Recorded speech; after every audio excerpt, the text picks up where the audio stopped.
కార్తీక దీపం August 3 episode. Suraj చాలా తెలివిగా శివన్నారాయణ ఫ్యామిలీని బోల్తా కొట్టిస్తున్నాడు. జ్యోత్స్ననే నిజమైన వారసురాలు అని అనుకున్న సూరజ్ ఆమెను ట్రాప్ చేసి పెళ్లి చేసుకోవడానికి పథకం రచించాడు. ఆ విషయాన్ని ఇంకా రివీల్ చేయకపోయినా కథనాలు అటువైపుగానే సాగుతున్నాయి. అయితే ఈ రోజు రాత్రి ప్రసారం కాబోయే ఎపిసోడ్లో ఏమైందంటే, జ్యోత్స్నకి సూరజ్ కి ఇచ్చి పెళ్లి చేయాలని ఫిక్స్ అయ్యాడు శివన్నారాయణ. దానిలో భాగంగా గత ఎపిసోడ్లో సూరజ్ పుట్టుపూర్వోత్తరాలపై ఆరా తీసే బాధ్యతను కార్తీక్ దీపలకిచ్చాడు శివన్నారాయణ. ఇక ఈరోజు రాత్రి ప్రసారం కాబోయే ఎపిసోడ్లో ఏమైందంటే, నువ్వు ఎక్కడ పుట్టావు, ఎలా పెరిగావు, ఏం చదువుకున్నావు, మీ అమ్మా నాన్న పేరేంటి, నీ సొంత ఊరేంటి, నీకు బంధువులు ఎవరైనా ఉన్నారా, ఉంటే ఎక్కడున్నారు అంటూ సూరజ్ని కూర్చోబెట్టి ప్రశ్నల వర్షం కురిపిస్తాడు కార్తీక్. మీన్నాకేదో పెళ్లి సంబంధం చూసినట్టుగా ప్రశ్నలు అడుగుతున్నారు అని అంటాడు సూరజ్. నువ్వు ఖిలాడీవి బ్రదర్, అన్నీ భలే కనిపెట్టేస్తావ్ అని అంటాడు కార్తీక్. ఏంటి వదినా, జ్యోత్స్న గారి పెళ్లితో పాటు నా పెళ్లి కూడా చేసేద్దాం అని ఫిక్స్ అయ్యారా అని అంటాడు సూరజ్. పెళ్లి చేసుకోకుండా ఇలా ఎన్నాననుంటావు సూరజ్, ఏదో రోజు చేసుకోవాలి కదా. మా వీధిలో మాకు తెలిసిన సంబంధం ఉంది, నువ్వు ఊ అంటే వెళ్లి పెళ్లి గురించి మాట్లాడేస్తాం అని అంటారు దీప కార్తీక్లు. ఇంట్లో నుంచి పంపించండ్రారా అంటే, పెళ్లి అంటారేంటి వీళ్ళు అంటూ చాటుగా వీళ్ళ మాటల్ని వింటున్న జ్యోత్స్న మండిపడుతుంది. ఏ సిగ్గు, చెప్పు బ్రదర్, ఆ అమ్మాయి ఎవరో చెప్పు సూరజ్ చెప్పు అని దీప అనడంతో, వదినా నాకు పెళ్లి మీద అంటూ తెగ సిగ్గుపడిపోతుంటాడు సూరజ్. ఇంట్రెస్ట్ లేదని మాత్రం చెప్పుకు, మనిషి జీవితంలో యవ్వనమనేది బస్టాప్లో ఆగే పాసింజర్ బస్సు లాంటింది. ఇలా వచ్చి అలా పోతుంది. నువ్వు ఎప్పుడో పెళ్లి చేసుకుంటానంటే అప్పుడు పిల్ల కాదు కదా, తాడి కూడా దొరకదు. నువ్వు ఎవర్నో ప్రేమిస్తున్నావు అని డౌట్గా ఉంది అనంటాడు కార్తీక్. దాని తెగ సిగ్గుపడిపోతాడు సూరజ్. బుగ్గపై గిల్లిన కార్తీక్, ఏయ్ దొంగ, ఎవరిపైనో ఇష్టం ఉంది, ఎవరా లక్కీ గర్ల్ అనడుగుతాడు కార్తీక్. ఆ మాటల్ని చాటుగా వింటున్న జ్యోత్స్న, ఏంటి సూరజ్ గాడింత సిగ్గుపడిపోతున్నాడు, కొంపతీసి నా పేరు కాని చెప్తాడా, చెప్పాడంటే చచ్చాడే అని అనుకుంటుంది. నాకు జ్యోత్స్న అంటే ఇష్టం, నీకెంత ధైర్యంరా, వచ్చేసింద్రోయ్. మగాడికి అంత మొహమాటం పనికిరాదు. ఇలా అయితే నీకు జీవితంలో పెళ్లి కాదు. ఇప్పుడు నీ గురించి తెలిసిన అవసరం ఉంది. మా ఆవిడను వదినా అని పిలిచావు కాబట్టి, నేను నీకు అన్నయ్యని కాబట్టి నీ పెళ్లి బాధ్యత నాది.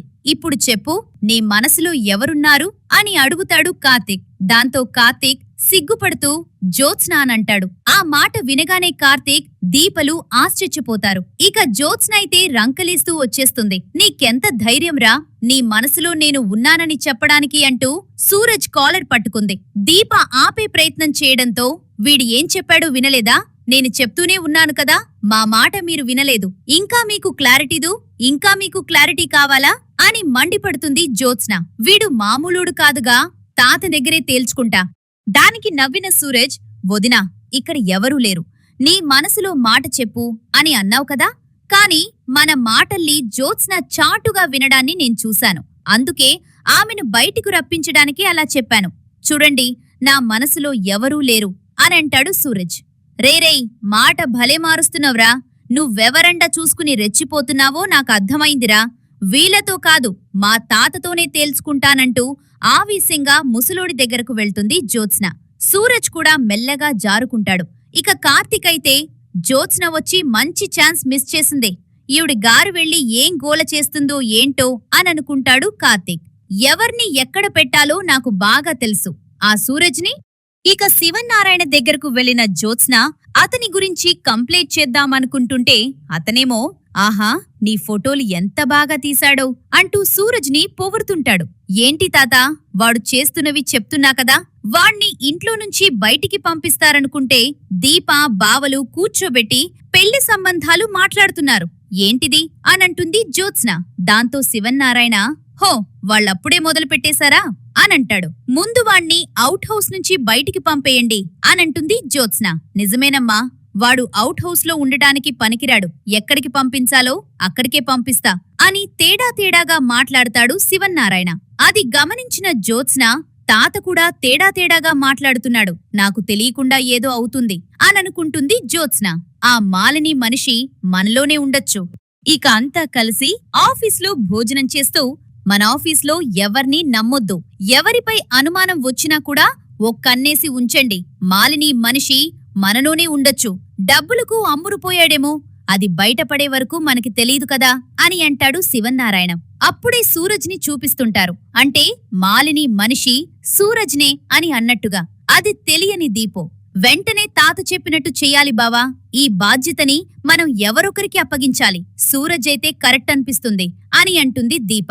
ఇన్ డైరెక్ట్ గా దొంగ చేతికి తాళాలు ఇవ్వాలనుకుంటుంది. ఇంతలో సూరజ్ కంగారుగా వచ్చి సార్ సార్ నాకు అర్జెంటుగా 5 లక్షలు కావాలి సార్ అని అంటాడు. నీకు డబ్బులు ఇవ్వలేం, నువ్వు మా ఎంప్లాయీవి కాదు, ఎందుకు తీసుకుని పారిపోవడానికా అనంటుంది జ్యోత్స్న. ఏమైంది బ్రదర్, అంత అర్జెంట్ ఎందుకు, నీ సమస్య ఏంటి అని ప్రశ్నలు కురిపిస్తారు కార్తీక్ శివన్నారాయణలు. నాకంత టైం లేదు సార్, అర్జెంట్గా కావాలి, మీకన్నీ తర్వాత చెప్తాను అనంటాడు సూరజ్. దాంతో శివన్నారాయణ్ కార్తీక్ మేనేజర్తో మాట్లాడి ఆ డబ్బుల సంగతి చూడు అనంటాడు.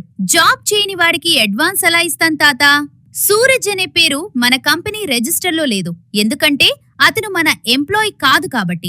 ఇలాంటి గ్యారంటీ లేని మనిషినికి ఎవరు షూరిటీ ఇస్తారు, డబ్బు అవసరం అందరికీ పడుతుంది, కానీ రూల్స్ అందరికీ ఒకటే కదా, నేను తప్పుగా మాట్లాడానా తాత అనంటుంది జ్యోత్స్న. వాడిని ఫాలో చేయరా కార్తీక్. దాంతో శివన్నారాయణ లేదమ్మా నువ్వు కరెక్ట్ గానే మాట్లాడావు, సూరజ్ మన ఎంప్లాయీ కాదు, మనం డబ్బులివ్వలేం అని అంటాడు శివన్నారాయణ. వినిపించిందా అని అంటుంది జ్యోత్స్న. హా వినిపించేటు నేను చెప్తాను జ్యోత్స్న, సూరజ్ ని మేనేజర్ దగ్గరకు తీసుకుని వెళ్లి 5 లక్షలు ఇప్పించు కాదు, అవి నా పిచ్చినట్టు రాసుకోమను అని అంటాడు శివన్నారాయణ. దాంతో తెల్ల ముఖం వేస్తుంది జ్యోత్స్న. కంపెనీ చైర్మన్ కి 5 లక్షలు ఇవ్వొచ్చు కదా జ్యోత్స్న, అర్థమైందా అని సెటైర్ వస్తాడు శివన్నారాయణ. పూర్తిగా అర్థమైంది అని అంటుంది జ్యోత్స్న. ఇక సూరజ్ కి 5 లక్షలిచ్చిన తర్వాత వాడు ఎక్కడికి వెళ్తున్నాడో ఫాలో చెయ్ అని కార్తీక్ కి చెప్తాడు శివన్నారాయణ. నాకు తెలియని కథ ఏదో నడుస్తుంది అని అనుకుంటుంది జ్యోత్స్న. పెద్దయ్యా ఆ 5 లక్షలు ఇతని కోసమే మొత్తం వినేసిన కార్తీక్. ఇక సూరజ్ ఆ 5 లక్షల్ని తీసుకుని హాస్పిటల్ కి వెళ్తాడు. ఆ డబ్బుల్ని అక్కడ కడుతుంటాడు. వెంబడించిన కార్తీక్ బ్రదర్ హాస్పిటల్ కి వచ్చాడేంటి, ఆ డబ్బులు ఎవరికోసం కడుతున్నాడు అంటూ వెంబడిస్తాడు. అయితే హాస్పిటల్ బెడ్ పై ఉన్న ఓ వ్యక్తి దగ్గరకు వెళ్లి పెద్దయ్యా అంటూ ఎమోషనల్ అవుతాడు సూరజ్. నీకిక్కడున్నానని నీకెలా తెలుసు అని అంటాడు ఆ పెద్దాయన. వీళ్ళు ఇంత ఆప్యాయంగా మాట్లాడుకుంటున్నారంటే బంధువయ్యి ఉంటాడు అని ఫిక్స్ అయిపోతాడు కార్తీక్. నువ్వు చెప్పకపోతే నాకు తెలీదా, నీ ఆపరేషన్ కి 5 లక్షలు కావాలని డాక్టర్ గారు చెప్పారంట కదా, ఆ డబ్బులు కట్టేశాను అని అంటాడు సూరజ్. వాళ్ళ మాటల్ని వింటూ ఉంటాడు కార్తీక్. మనది వదిలేసుకునేంత చిన్న బంధం కాదు పెద్దాయనా, ఎందుకురా నీకు నేనంటే అంత ప్రేమ అని ఆ పెద్దాయన అనడంతో మనది వదిలేసుకునేంత చిన్న బంధం కాదు పెద్దయ్యా అని చేతులు పట్టుకుని ఎమోషనల్ అవుతాడు సూరజ్. ఇంతలో డాక్టర్ రావడంతో మా పెద్దాయనికి ఆపరేషన్ ఎప్పుడు చేస్తారు, ఆయనకి ఏమీ కాకూడదు అని అంటాడు సూరజ్. డబ్బులు కట్టేశారు కదా, మీ పెద్దాయనికి ఈ రోజే ఆపరేషన్ చేస్తాం, ఆయనకేం కాదు అని అంటాడు డాక్టర్. అది విన్న కార్తీక్ ఈ పెద్దాయన్ని పట్టుకుంటే సూరజ్ ఎవరో తెలుస్తుంది, మంచి అవకాశం దొరికింది అని అనుకుంటాడు. వెంటనే శివన్నారాయణకి ఫోన్ చేసి జరిగింది మొత్తం చెప్తాడు కార్తీక్. ఇతనెవరో నీకు తెలుసా, వారు నాకు ఏమవుతాడంటే మొత్తం చెప్పిన పెద్దాయన. సరే మనం వెళ్ళి ఆ పెద్దాయనతో మాట్లాడదాం, వెంటనే వస్తున్నా అంటూ క్షణాల్లో వచ్చేస్తాడు శివన్నారాయణ. వెంటనే ఆ పేషెంట్ దగ్గరకు వెళ్లి సూరజ్ ఫోటో చూపిస్తూ ఇతనెవరో మీకు తెలుసా అని అడుగుతారు. వెంటనే అతను సూరజ్ అని చెప్పేస్తాడు ఆ పేషెంట్. అతనెవరు, నీకేమవుతాడు, మీ బంధువా అని అంటే అంతకంటే ఎక్కువయ్యా, వారిది నాది దేవుడు మూడేసిన బంధం, వాణ్ణి నేను పెంచానయ్యా, వాడికి ఎవ్వరూ లేరు, వాడు అనాథ, వాడికి అమ్మా నాన్న అన్నీ నేనే, నా దగ్గర పెరిగిన 4 అనాథల్లో వీడొకడు, అందరూ మర్చిపోయారు కాని వీడు మాత్రం నన్ను మర్చిపోలేదు, వారు దేవుడయ్యా, ఎవరి దగ్గర పనిచేయడు, ప్రతి నెల డబ్బులు పంపిస్తాడు, ఇప్పుడు నా ఆపరేషన్ కి 5 లక్షలు కావాలంటే అడక్కుండానే తీసుకొచ్చాడు, వాడు దేవుడయ్యా, వాడి కోసం అడుగుతున్నారంటే ఇంతకీ మీరెవరు అని అడుగుతాడు పెద్దాయన.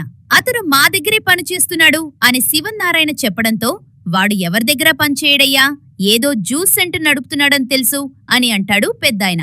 అంటే మా దగ్గర అడ్వైజర్ అంతే అంటూ అప్పటినుంచి కార్తీక్ ని తీసుకుని వెళ్ళిపోతారు పెద్దాయన. ఇక ఇంటికి వచ్చిన తర్వాత అందర్నీ పిలిచి పంచాయతీ పెడతాడు శివన్నారాయణ. సూరజ్ ఎవరో కనుక్కోమని కార్తిక్కి చెప్పాను. సూరజ్ ఎవరో తెలిసిపోయింది అని అంటాడు శివన్నారాయణ. సూరజ్ ఎవరో తెలిసిపోయింది? ఆ అనాథగాడితో నాకు పెళ్లి ఏంటి? ఇది దీప కుట్ర. ఏంటి తెలిసిపోయిందా? సూరజ్ ఎవరు మామయ్య? వాళ్ళ అమ్మా నాన్న ఎవరు? వాళ్ళది ఊరు అని ప్రశ్నలు కురిపిస్తుంది సుమిత్ర. నువ్వన్ని ఆశలు పెట్టుకోకమ్మా, సూరజ్కి ఎవరూ లేరు, అతను అనాథ అని అంటాడు శివన్నారాయణ. వారు ఎవరైతే మనకెందుకు అని అంటుంది పారిజాతం. దాంతో సుమిత్ర, సూరజ్కి జ్యోత్స్నకి పెళ్లి చేస్తే బావుంటుందని మేమంతా అనుకుంటున్నాం అని అంటుంది సుమిత్ర. ఆ మాట వినగానే జ్యోత్స్న ఆగ్రహంతో ఊగిపోతుంది. ఏంటి పెళ్లి చేస్తారా? సూరజ్ అంటే ఇష్టమని నేను చెప్పానా? ఎప్పుడూ దీప బావల మాటేనా? నా మాట వినరా? ఈ దీపని అనాథ అని అన్నానని ఇప్పుడు ఇంకో అనాథకి ఇచ్చి పెళ్లి చేసి నాపై పగ తీర్చుకోవాలని అనుకుంటుంది అంటూ చిందురు తొక్కుతుంది జ్యోత్స్న. మొత్తానికి ఫ్యామిలీ మొత్తాన్ని బాగానే బుట్టలో పడేశారు సూరజ్. ఆ హాస్పిటల్లో పెద్దాయన సెటప్ అంతా సూరజ్ ఆడించిన డ్రామానే అయి ఉంటుంది. చూద్దాం ఏమవుతుందో.